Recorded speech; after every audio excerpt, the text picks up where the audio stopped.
Good morning, Master Class. It is April the 1st. This must be April Fool's Day, Mhm. but that's not why we're doing Isaiah 6 through 15. It just happens that it's on that same day.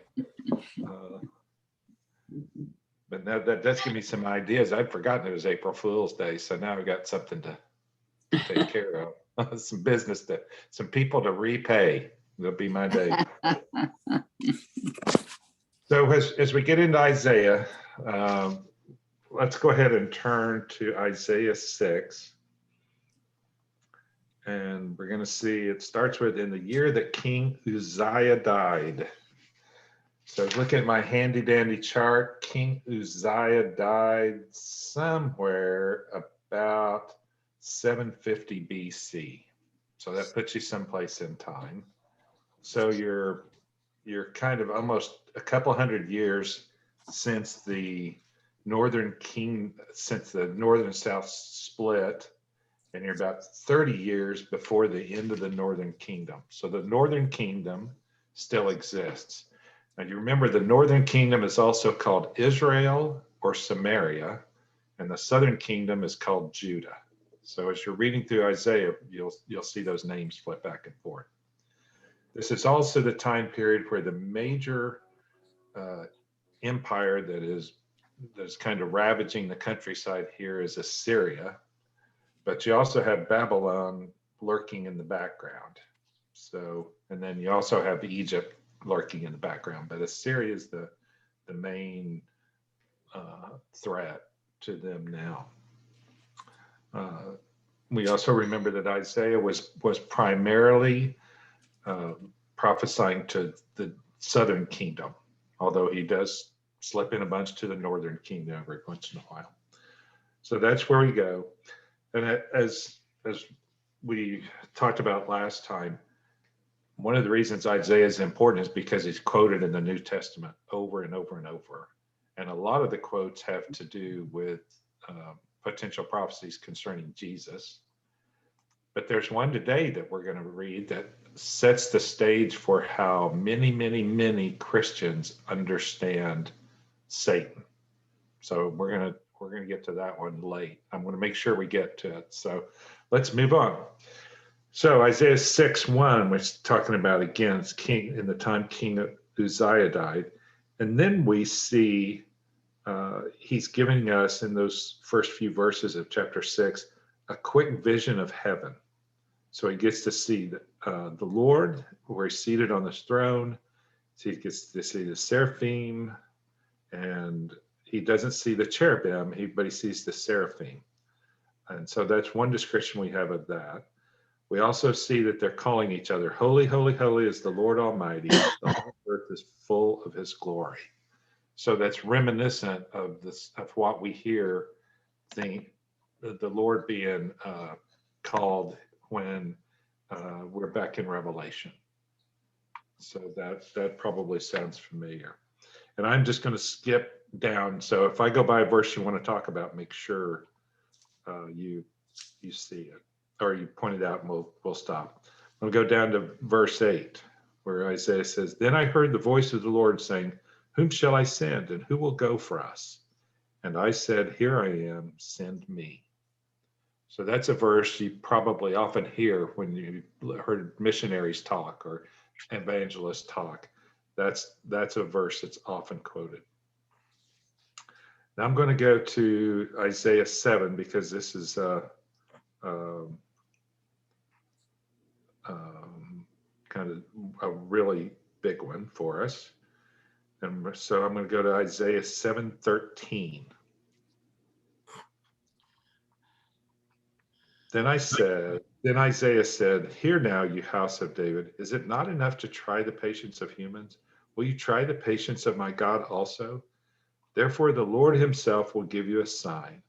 The virgin will conceive and give birth to a son, and will call him Emmanuel. And we read that over and over at Christmas. And we relate it very strongly to the birth of Jesus. I can tell you that the Jewish people don't. They read that verse and interpret it not a virgin, but a young woman. And they believe it has to do with Judah and Jerusalem and the Israeli people, Israelites, not having to do necessarily with the Messiah. Or if it is the Messiah, they'll give you an alternate. If it is the Messiah, they don't believe that has to do with Jesus. So they will often, that's a verse that's big contention. In fact, it was probably that verse that turned the famous Martin Luther against the Jews. He thought that verse would convince his Jewish friends to become Christians. And when it didn't, and they showed him an alternate interpretation, he got very angry and became basically anti-Semitic after that. So it's also famous for that. Skipping down to 7 verse 20. In that day, the Lord will use a razor hired from beyond the Euphrates River, the king of Assyria, to shave your head and private parts and to cut off your beard also. So the Lord is basically saying, I'm going to bring the king of Assyria to punish Judah. Okay, that's the point of that verse. That instead of people seeing the Assyrians as somebody who's ravaging the countryside, the Jews should see Assyria as a country that's been appointed to punish them. Okay, they should have a different viewpoint of that. And this is one of those verses that's hard for people to get, that God actually is hiring the bad guys to do his work for him. Yep. And this isn't the only time we're going to see it either. He does that. We also see that if the Assyrians don't behave in their punishment, they will get punished, which it ends up happening also. Going on down to chapter 8, we see that the Lord's going to use Isaiah and his children as signs, much as we learned when Mitch talked about Habakkuk. I mean, not Habakkuk. The other prophet, Carolyn. Malachi? No. No, the one that married the prostitute. Haggai. No. No. Hosea. Yeah, thank you. Yeah. So it takes on the flavor of that. And again, we get in verse 7 that he's going to use Assyria as his weapon. Then we see in verse 12 of chapter 8, do not call conspiracy everything this people calls a conspiracy. Do not fear what they fear. Do not dread it. The Lord Almighty is the one you are to regard as holy. He is the one you are to fear. He is the one you are to dread. He will be a holy place for both Israel and Judah. He will be a stone that causes people to stumble and a rock that makes them fall. And for the people of Jerusalem, he will be a trap and a snare.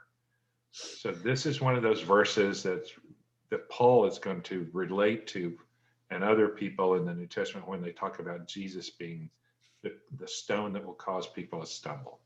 Okay, that's a direct relation there. And that gets us through chapter 8. So if nobody has anything else, we're going to keep moving on because I want to get to my most favorite verses. Well, I couldn't help but when I read chapter 7, it talked about the child being born, which we always thought that referred to Jesus. It probably does. But when I got to chapter 8, then it said about Isaiah going to the prophetess, and she conceived and gave birth to a son. I thought, oh, I wonder if it could be referring to that. But it just came to my mind, and I'm sure that's not right. But anyway. Yeah, I thought so too, but I don't think it does. I was right on you thinking about that too, but I don't think that's what it's talking about. And so we're on chapter 9, verse 1, another prophet. Nevertheless, there will be no more gloom for those who are in distress. In the past, he humbled the land of Zebulun and the land of Naphtali, but in the future, he will honor Galilee of the nations by way of the sea beyond the Jordan. Now that seems like a really obscure verse to us, but it relates to where Jesus was born. The town of Nazareth is at the conjunction, I believe, of Zebulun and Naphtali. It's in Galilee, and it overlooks the trade route called by the way of the sea. You've heard me talk about that before. So that's what the verse is talking about, and people will relate that to Jesus directly. And that's when the verse 2, the people walked in darkness and have seen a great light. On those living in the land of deep darkness, a light has dawned.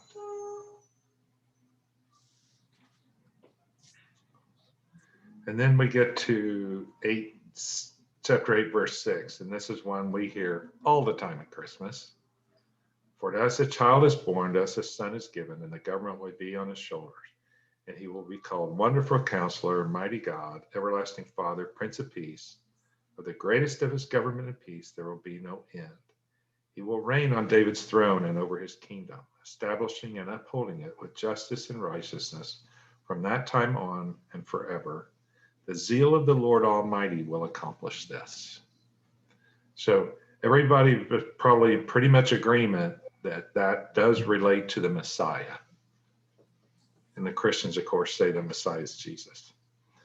One of the last verse on that, I'll urge you to remember where it says, the zeal of the Lord Almighty will accomplish this, because the next one we'll do on Sunday morning, the next Eyewitness Bible we have to do on Sunday morning, we will talk about zeal.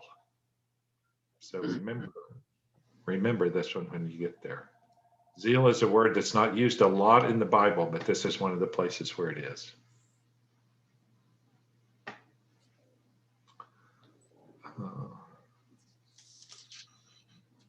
If we get to chapter 9, verse 11, but the Lord has strengthened Rezin's foes against them and has spurred their enemies. Once again, the Lord is stepping in to punish Jerusalem and Judah and using their enemies to do it.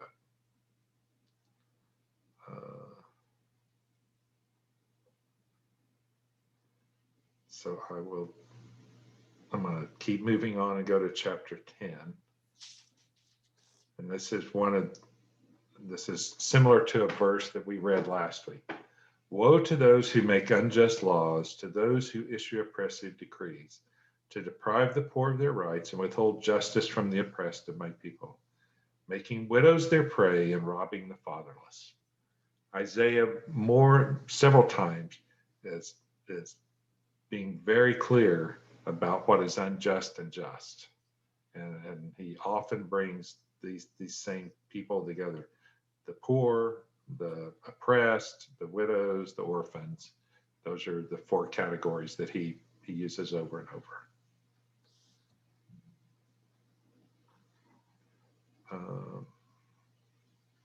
And then in verse 12 of chapter 10, when the Lord has finished all his work against Mount Zion and Jerusalem, he will say, I will punish the king of Assyria for the willful pride of his heart and the haughty look in his eyes. So earlier we read he's using the king of Assyria. Now he's going to punish him because he didn't do it humbly.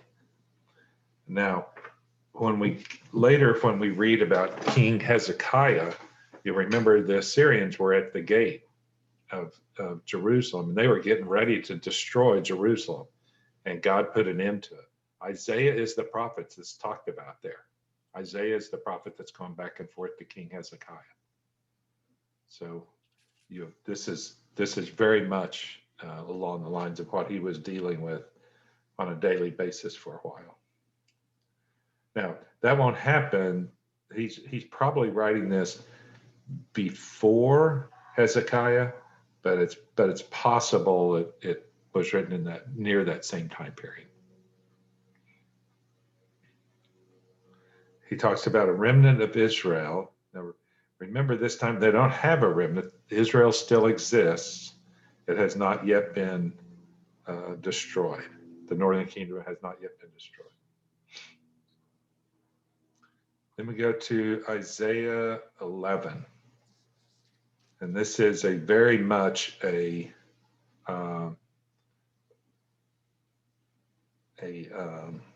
prophecy of Jesus. And I'll start with the first verse. A shoot will come up from the stump of Jesse. From his roots, a branch will bear fruit.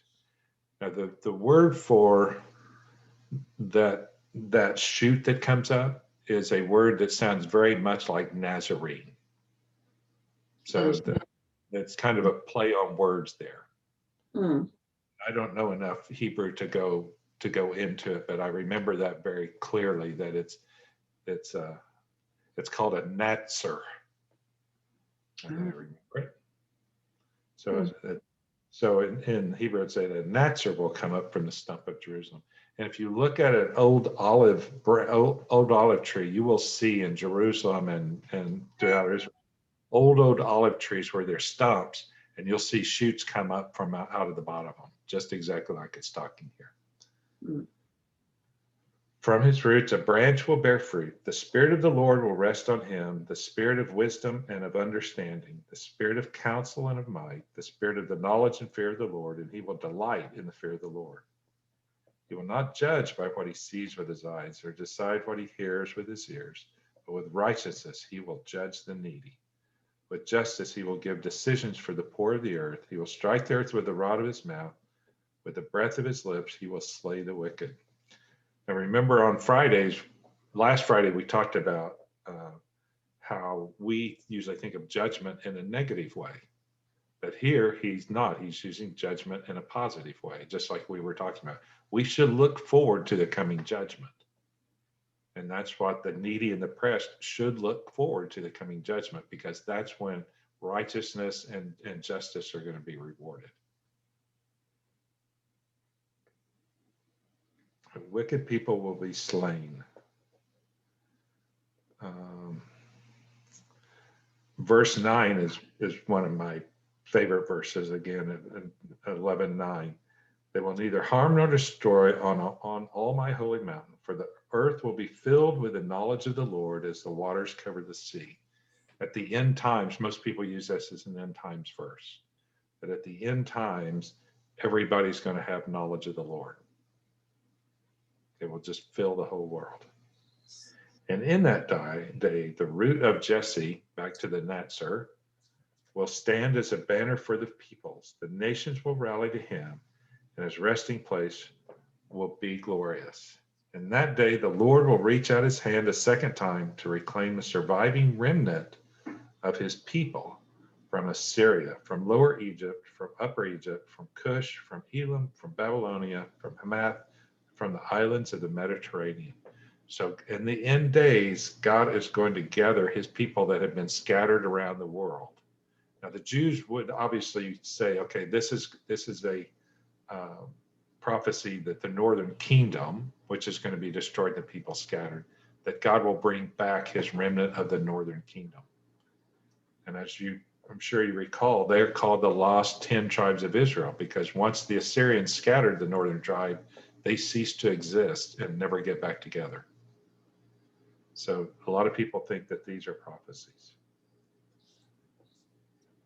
I like verse 14 because it's one of those verses that's like, someday we're going to get you. Right now you're on top, but someday we Jews are going to be on top again. When we swoop down on the slopes of Philistia to the west, together they will plunder the people to the east. They will subdue Edom and Moab, and the Ammonites will be subject to them. So they're talking about subduing all the countries around. We're getting to, I'm going to skip chapter 12. And we're going to go to Bill, yes. Bill, there Yes. on before you get out of 11, this where he's talking about the scorching wind, he will sweep his hand over the Euphrates River and he'll break it up into 7 streams so that men can cross over on sandals so that there will be a highway. Do you understand that? I mean, has that happened or not? No, it hasn't happened yet. And that's why a lot of people think this is an end times type of prophecy when you see things like that. That if you were to see that happen, you'd know the end is near. But again, the purpose of that is so there will be a highway for the remnant of his people. In other words, I think it's kind of symbolic in that it will be easy for his people to gather back into Israel, wherever they've been scattered.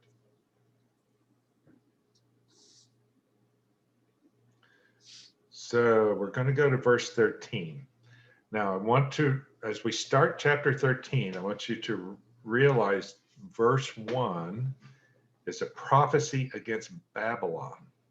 Okay, that is very specifically what this chapter is a prophecy against Babylon. And he's talking about, and I'm going to get down to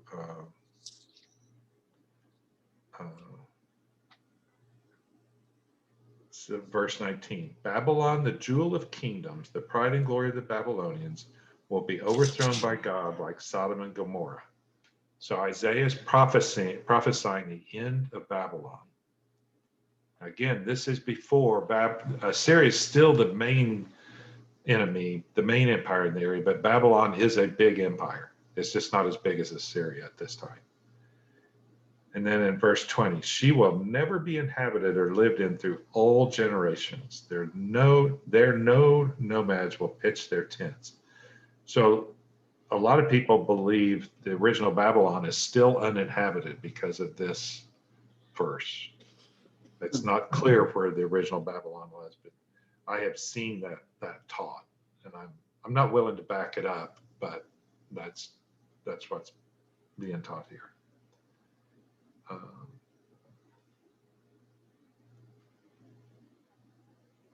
So as we go into new chapter 14, but it's not necessarily that he has changed the subject. Okay, if you didn't have that chapter and just keep reading it, you would say that he's still in the time of when Babylon's going to be destroyed. Then he switches it to the day of the Lord in verse 3. It gives you relief from your suffering and turmoil from the harsh labor. And you will take up this taunt against the king of Babylon. Verse 4. This is a taunt against the king of Babylon from then on. So read from verse 4 on down is part of this taunt that the southern kingdom has against the king of Babylon. And I'm going to pick it up in verse 12. Okay. How you have fallen from heaven, morning star, son of the dawn. You've been cast down to the earth. You who once laid low the nations, you said in your heart, I will ascend to the heavens. I will raise my throne above the stars of God. I will sit enthroned on the mount of the assembly on the utmost heights of Mount Zaphon. I will ascend above the tops of the clouds. I will make myself like the Most High. That you are brought down to the realm of the dead, to the depths of the pit. So those verses 12 through 15 are often used for people to talk about that. That's specifically about Satan. That's the origin of that this is what, and you'll often hear people say, well, Satan's sin was he wanted to make himself like God, which comes from that verse 14, that he will be where he talks about, I will ascend to heaven, I will raise my throne above the stars of God, I will sit enthroned. So this is a verse that people often quote when they want to prove something about Satan. And I just caution you, it may or may not be about Satan. We know it's about the king of Babylon because it says that's what it is. Is it also possibly about Satan? Yes. Is it most certainly about Satan? I have a hard time getting to that level of certainty. Bill? Yes. I thought it was interesting in verse 12 how he said, "Oh, morning star." I mean, in Revelation, Jesus is referred to the morning star. And I was a little confused because it did sound like somebody that was being punished, but uses kind of the same terminology there. Yeah, you're right.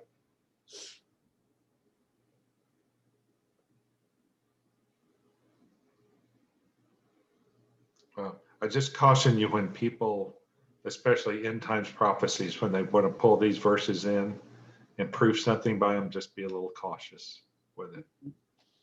Doesn't Jesus say somewhere that he saw Satan fall from heaven? I can't did. remember where it would be. Yes, he did. When they came from the 70 came back. Yeah. Okay, yeah. That's probably how they connected. I don't know, maybe.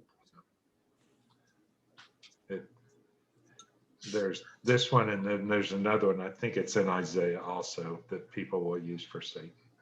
Mhm. So just a little bit of caution to use that, because he's definitely talking a prophecy against the Babylonians.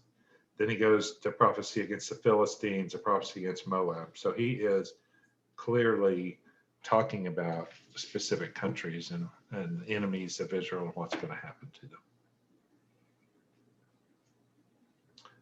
So there you go. That's Isaiah 6 through 15 in a nutshell. And it still took nearly 30 minutes to do it in a nutshell.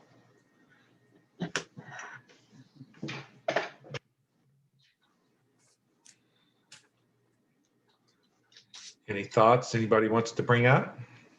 Mm. Well, the one thing that always stands out to me is that the Lord is the one that manipulates the nations. I mean, you know, we think we're in charge, but we're really not, because he's doing exactly what he has planned to do. That's right. And I mean, it's very evident all through Isaiah. Well, I'm writing a essay now based on a book I'm reading to give you guys some information on this. But one of the things that is also clear is God made Israel, the Israelites, into his chosen people. He made Israel into his chosen country. He set them apart and made them his own. And he continues to protect them. He wants to make them holy and clean. And the Israelites just won't let him do it. But a lot of these punishments are to think of them in terms of keeps trying to cleanse the people and cleanse the land. That's a big part of what's going on. And I think I can just imagine God as a parent up there going, okay, I tried that. That's not going to work. I'm trying this. That's not going to work. You kids, why don't you just behave? And I can relate to that. Okay, well, thank you for joining in this morning. I hope you all have a wonderful Easter weekend. We're not going to have class tomorrow. I'm going to take Friday and Sunday. We don't have Bible class either. So go to the Easter egg hunt with the little kids. That'll give you some smiles. And enjoy your weekend. And we'll be back together Monday. All right. What are we studying Monday? Monday, we're gonna pick up Isaiah 16. We're gonna do 16 through 25. We're gonna try to do 10 chapters so we can get through it in 3 weeks. 10 chapters at a time. 16 through 25. Okay. Yep. Tell Lily hi. Will do it. Thank you. All right. Love you guys. Bye-bye. Bye. Bye. Mhm.